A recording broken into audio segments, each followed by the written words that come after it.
Good afternoon, everyone, and welcome to the council meeting for Wednesday, the 14th of April 2021. Special welcome to Councillor Tukapua, and nice to have you back around the table. And to celebrate that, could we please ask for you to open our meeting? Thank you.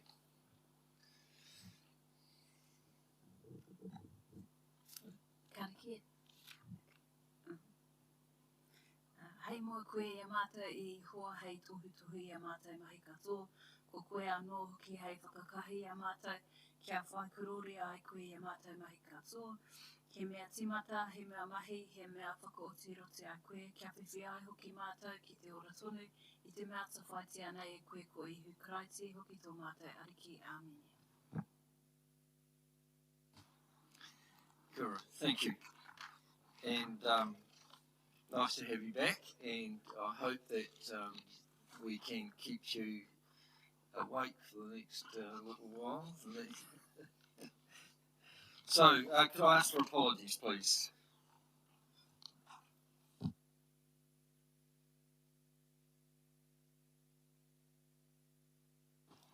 We have an apology from Councillor Ketu. I'll move that apology. Could I have a second? Councillor Jennings, all those in favour? Against, carried, thank you. Any public participation today? Mrs. Payton has requested to speak to 8.2 Monitoring Report, the Proceedings of the Foxton Community Board. Any late items? None. Any declarations of interest? Thank you. Any announcements? Thank you. We'll talk about that in a moment. Could I ask then Mrs. Payton to come to the table, please?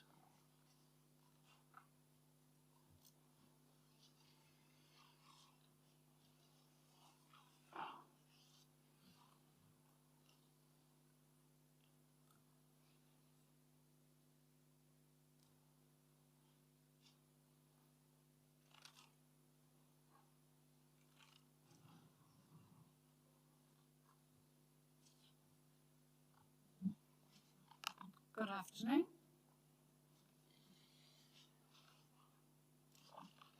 I am speaking to the Monitoring Report, item 8.2, item 21/13. Topic is the repair of the Manawatu Foxton Beach Wharf. Please note that the Foxton Beach Freeholding Account Strategy and Policy, dated 7th of October 2009, as supplied to me today, page 9 states the fund will be used for capital works only on existing and future infrastructure. The fund will not be used for operating or maintenance costs of existing infrastructure, which will be funded from rates or other revenue sources. The action requested in item 21/12 is for the repair of the Manawatu Foxton Beach Wharf. It is not being requested for capital works. Please exercise your fiduciary duty, and I translate that into not to be doubted. You are to be trusty. Please exercise your fiduciary duty and respect the Foxton Beach Freeholding Account Strategy and Policy. Investigate where you are going to source the required funding as recommended in the policy, quote, rates or other revenue sources. Thank you. Do you want to make a response now? Or? Okay. Thank you. Any questions of Mrs. Payton? When we come to that item in the monitoring report, Mrs. Payton, we will respond. Well, I hope you appreciate that I haven't made anything up. I have simply quoted your own document back to you. Appreciate that. Thank you. Thank you.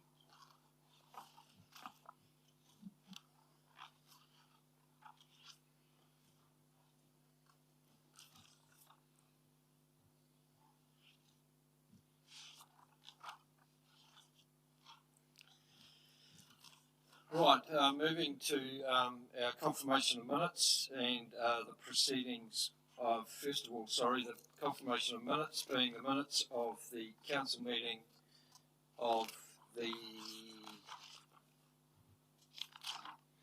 10th of March. So we'll do these item by item. So could I move on a second that these minutes be true and correct record? Councillor Vision. I just want to raise, I haven't got it right in front of me here, I'm sorry, Mr. Mayor.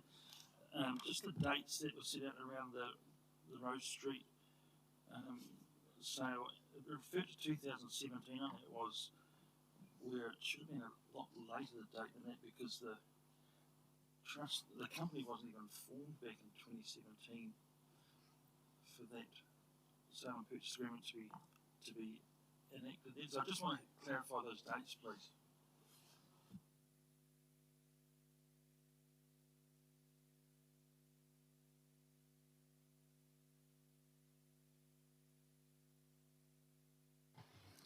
Are you referring to the date of the company started or the date that we actually valued the property? And I think it was a reference to when the agreement was entered into for that land. My mic's not working, so I'll speak very loudly. I haven't got.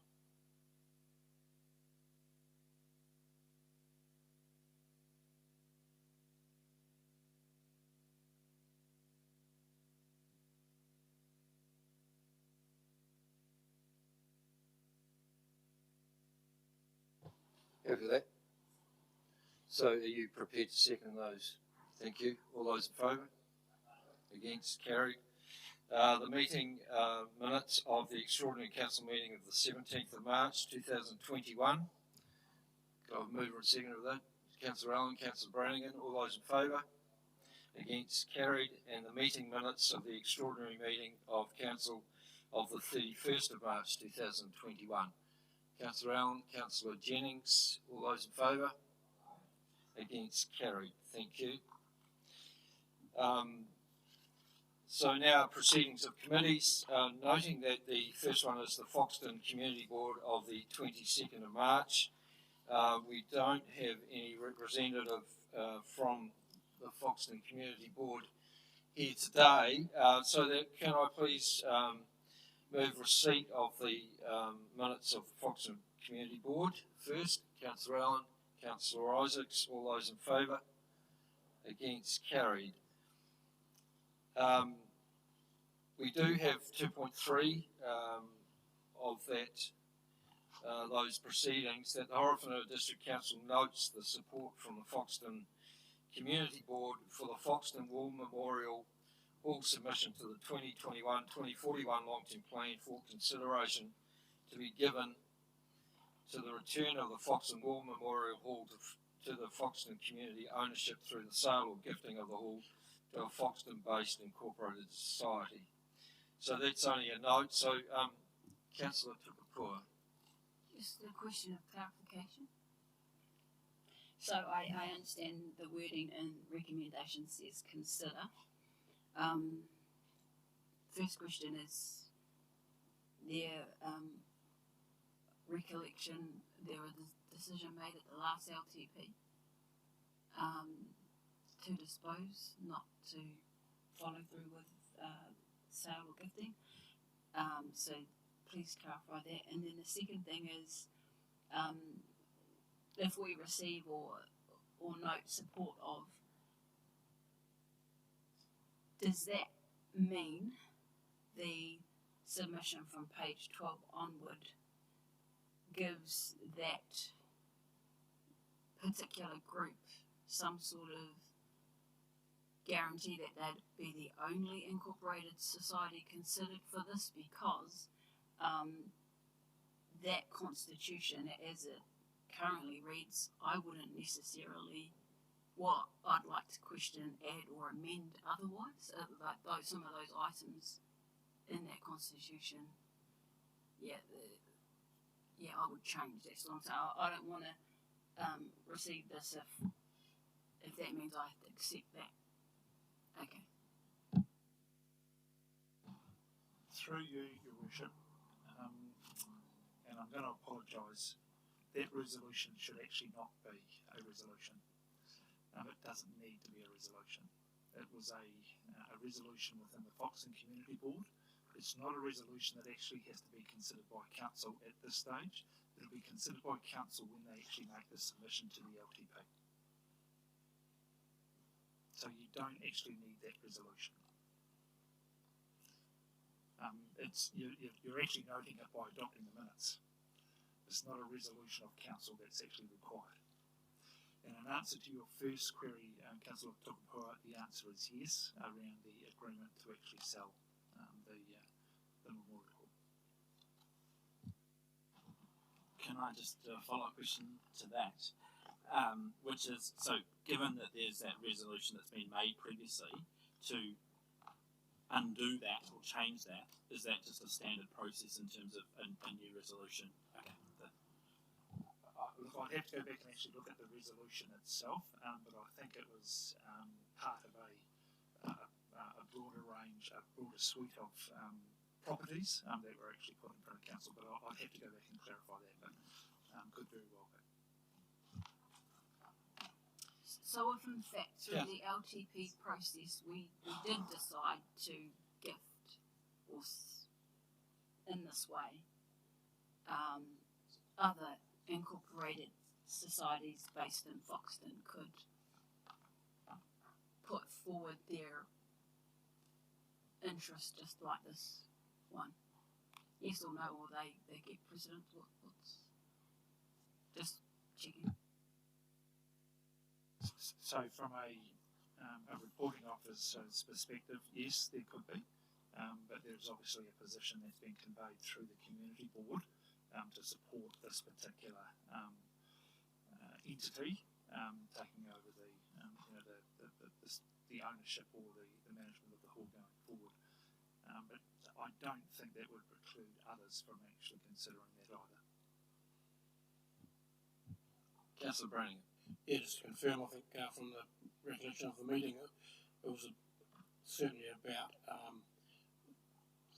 recommendation, and which obviously didn't, and subsequently didn't actually need, but for council to consider that application submission from nothing more than that. And I think one of the question obviously for council will be that's okay, but what are the other options that we might want to look at, etc. So it's not binding us to anything. It's just So I take it from that the Foxton Community Board will be formally making a submission to the long-term plan along these lines. Okay, thank you. So in that case, we do not need that resolution 2.3, and it will be withdrawn. Moving to the proceedings of the Creative New Zealand Funding Allocation Special Committee of the 23rd of March. We are just noting receipt of this report. Can I have a mover and a seconder, please? Councillor Bishop, Councillor Isaacs, all those in favour? Against? Carried. Thank you. And then the receipt of the minutes of the Community Funding and Recognition Committee held on the 29th of March 2021, and that the Horowhenua District Council ratifies the following round 4 2020/2021 allocations. Do I have a mover? Councillor Allen, seconded Councillor Jennings. Any discussion? Councillor Allen. Yeah, so I refer Mr. Mayor to page 39, number 8 there, which refers to, at the end of the meeting there was some discussion about the way forward in terms of the criteria, recommendations to council around criteria and whether, sorry, trying to get my computer to work, it won't. Yeah, criteria being the main thing. There will be a separate meeting to discuss those matters that will come to council in due course. But I just want to flag that we did have a discussion, had formed some views, but it was the advice was that we really need to set aside a proper time to meet to discuss what we do recommend to council. So, thank you. Appreciate that. Councillor Mitchell. Thank you. That was going to be the thrust of my question too, wondering what was going to be changed and looked at, realising that it was changed to actually help support the COVID recovery, and so what the thinking is about any more changes. So would other councillors be able to come to that meeting as well? I'm sorry. Well, you, as chair of the standing in chair at the moment, you're welcome to advise. Absolutely, and in fact it's my understanding that any committee meetings at council can be attended by other councillors, absolutely. And I've just got the computer working again, so it was around the criteria. Do we roll over the COVID criteria? And secondly, is there an advantage in widening the scope that could include other matters too? So that was pretty much it. Thank you. So, yes, the answer is yes. So, moving to the proceedings of the Finance, Audit and Risk Committee of the 31st of March 2021, could I have a mover and a second that these minutes be received? Councillor Brannigan, seconded Councillor Kay Simmons. All those in favour? Against? Carried. Thank you. Now moving to reports, I'll move that the Mayoral Report be received. Could I have a seconder? Thanks, Councillor Isaacs. All those in favour? Is there any councillors who wish to ask questions or comment further on any matters that they wish to bring to the table? Thank you. Moving to the monitoring report, could I have a mover and a second that this report be received, please? Councillor Mitchell, Deputy Mayor Mason, all those in favour? Against? Carried. Any questions or clarifications sought from this report?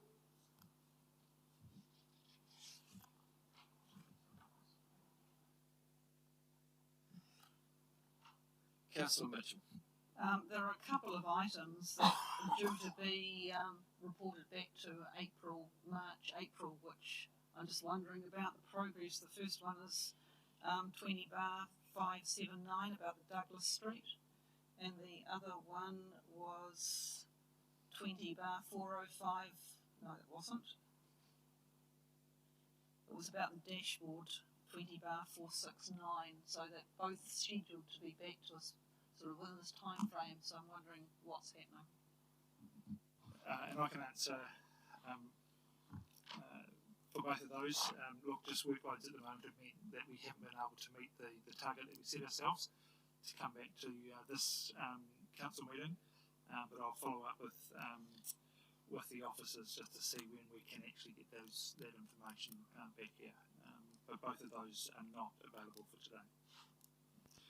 And if I note the item around the Foxton Wharf, and it is it's a wording issue that needs to be considered in relation to the submission that Mrs. Payton raised earlier on, and what is in the report, and what has been resolved previously.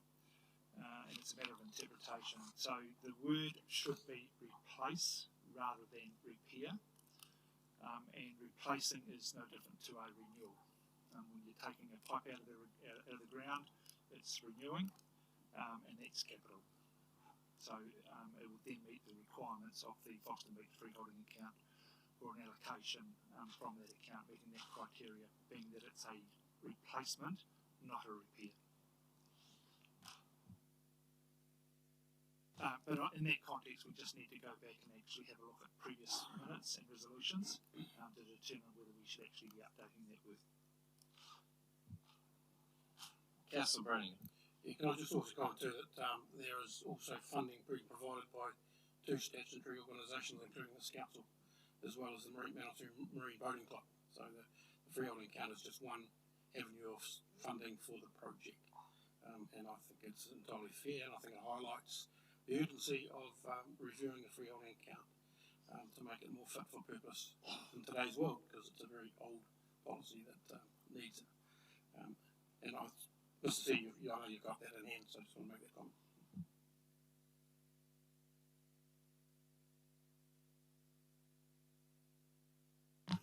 Moving to page 55, the Chief Executive's report. Could I have a mover and a second of this report be received? Councillor Allen, Councillor Tukapua. All those in favour? Against? Carried. Any items that the Chief Executive wishes to know? Happy to answer any questions that members might have. Councillor Mitchell. Thank you. I was just going to ask about the events that are held at the Mahi space. So, for example, Inland Revenue is holding an event there to educate business people. And I see that I think the Horowhenua Trust, New Zealand Horowhenua Trust, sort of advertises these events through their newsletter. But how else does that go out to the public, to people that may not be on that newsletter system, so that they know that these events are happening that they might like to go to? Deputy Chief Executive may like to answer that. Through you, Your Worship. So there's a range of avenues used. Anyone who is a member of the Mahi space will receive notification via our membership. We use Facebook and also website publishing, so across council sites where the Mahi space is of interest. And members, whether it's residents or even people outside the district, can actually register to receive updates on what is happening in that space. So we utilise the online channels quite significantly. You'll see in the training program, so I'll use Colbert Cooper as an example, they are active promoters with their clientele of what is going on within the space. So we're trying to utilise the business sector mentors who are already in the space to use their networks, and then also utilising building our own. So there's various channels in the online space being used. Horowhenua New Zealand Trust is the first time they've utilised their network with their newsletter, which was something that we were keen to see progress. We'll want to build on that, and that's part of the lessons learned and the learning, and hence why bringing this report through to council to have visibility of what we're looking to continue to improve those mechanisms as well, as it is new business for council in terms of the Mahi space.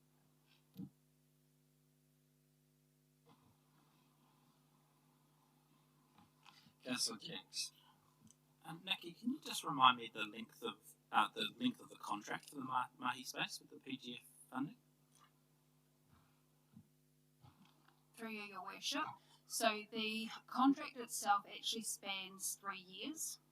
The funding milestones, though, need to be clear that those are largely attributed to the first 18 months of that contract. So the way the Provincial Growth Fund contracts work is they allocate milestones for funding. After September 2021, the milestones are not financial related. So it means most of the financial commitment was in the first 18 months of the contract, but the contract actually spans for 3 years.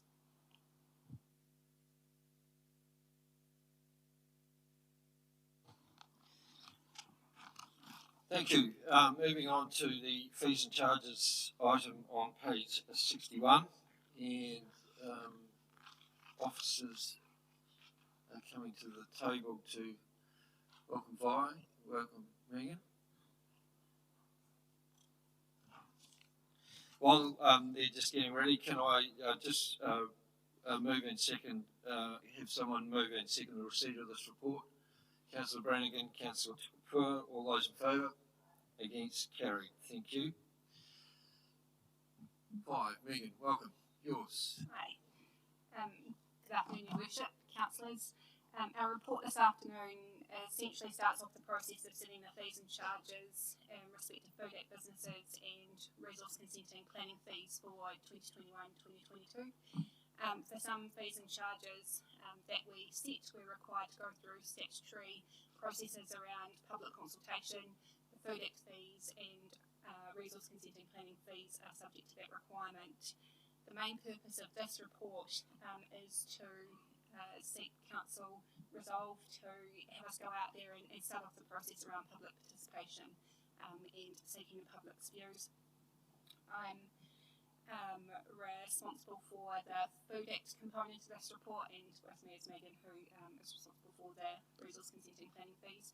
Just talking to the documents that are attached, they are written to satisfy the requirements of public consultation under the Local Government Act. There is a minor change in the Food Act ones, where the first page of the statement of proposal says for Food Act premises, just remove the word premises. It does sort of relates to the previous legislation. Is a wee bit of old terminology. Nothing changes in relation to the fees that are proposed in there. And I'm just going to hand it over to Megan now, who's going to talk to the resource consenting planning fees component of the report. Good afternoon, Your Worship and Councillors. The proposed fee schedule for the resource consenting activities contains quite a number of changes from previous years. These changes have arisen as a result of increased levels of activities and increased number of consents, particularly consents that are larger in scale and more complex than a lot that we've seen previously. Unfortunately, I'd like to point out an error in the report as well. You will see on page 71 there is a line that is highlighted in red. I'm not sure why that ended up that way. And the comment in the variation box should read new deposit type to reflect actual costs. So my recommendation would be that that if you resolve to consult on the report, that it is with the amended changes made to attachment B. I have nothing further to add to my report, but I'm happy to answer any questions that you might have. Councillor Isaacs. Can I just get a little bit of clarification? I might have made a bit of a boo-boo. Should I be declaring a conflict on this, being that it is to do with housing and... No? Okay, thank you. General context and it's going. Sorry, it's a request or a support to go for consultation.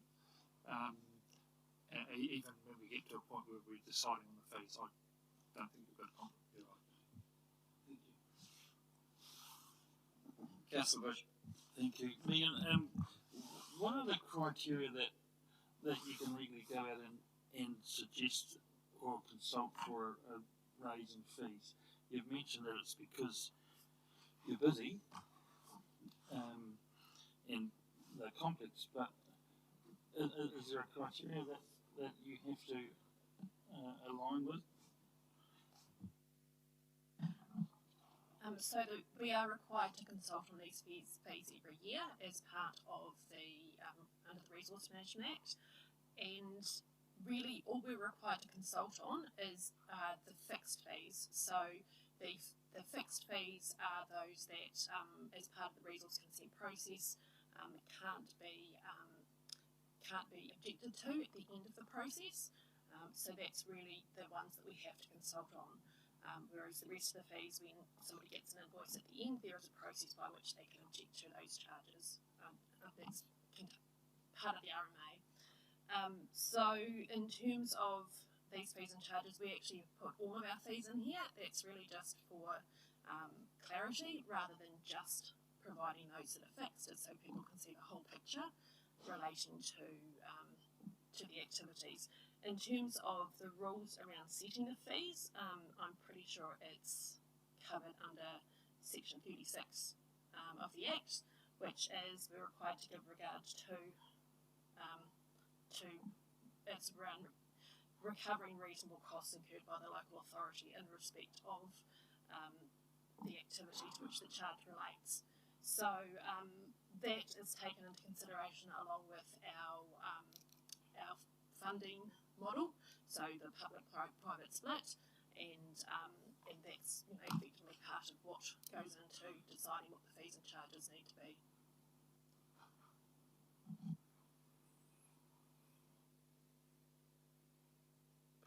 Councillor Isaacs. How you going? Hey, just I do have a query with one of the proposed price increases for your fast track 10-day land use. The fee at the moment is set at $1,000. Your reason for putting them up is because you've got to pay double the hourly rate, which to me, double 1,000 would be 2,000. You've got 3,000 in here. So that relates to the deposit. So the deposit is $3,000, and then the rest of the charges we're proposing to charge at double the hourly rate. And that really is to reflect that this is a premium service. We have a team of staff who have very high workloads, and for us to get 10-day leaders' consents out, it takes a significant effort and involves prioritising that consent. So the costs need to reflect that really.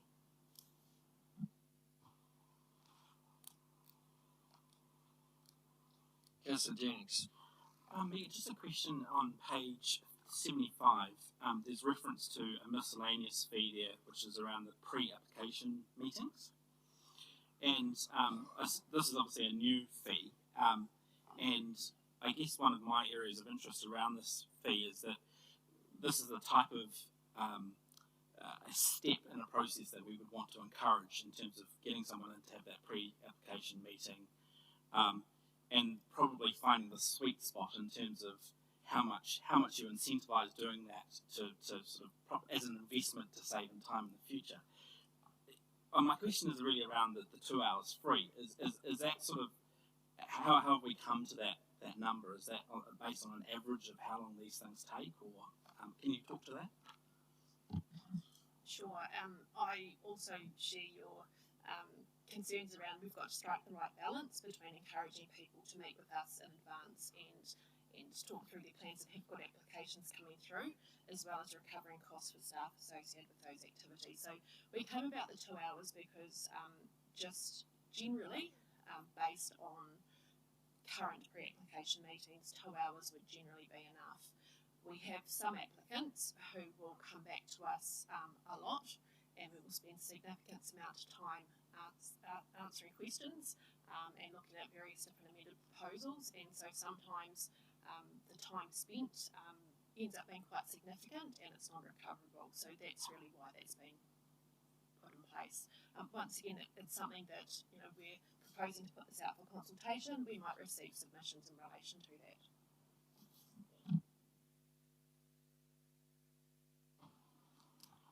Any other further? Councillor Mitchell. I'm just curious about the fast track consent one. Do you have very many people that actually use that process? Because I'm just thinking it's pretty fast, isn't it?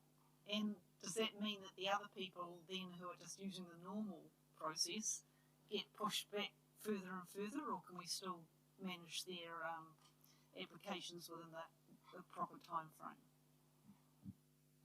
So for the fast track process, there are some statutory requirements that the application has to meet, so it's only certain types of applications that can be fast tracked. So far we have received no applications for fast track consents, so it hasn't actually been an issue so far. To be honest with you, I'm not sure how likely we are to receive these. It really depends on whether they meet the criteria.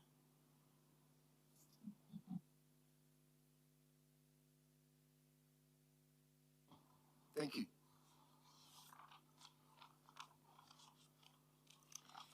So we have 3.3 that the Horowhenua District Council resolves that the Food Act fees attached as Attachment A and resource consent planning fees attached as Attachment B with noted amendments for the 2021-22 year be used as the statement of proposal, the summary of information attached as Attachment C, and the submission form attached as Attachment D be consulted on using the special consultative procedure as set out in Section 83 of the Local Government Act 2002. And that 3.4, that the hearing of any submissions on this matter be heard by the Hearings Committee of Council acting under delegated authority, and a subsequent recommendation be made by the Committee to Council on this matter. Do I have a mover, Deputy Mayor Mason, and seconded by Councillor Mitchell? Any discussion, debate? Put the motion, all those in favour? Against? Carried. Thank you.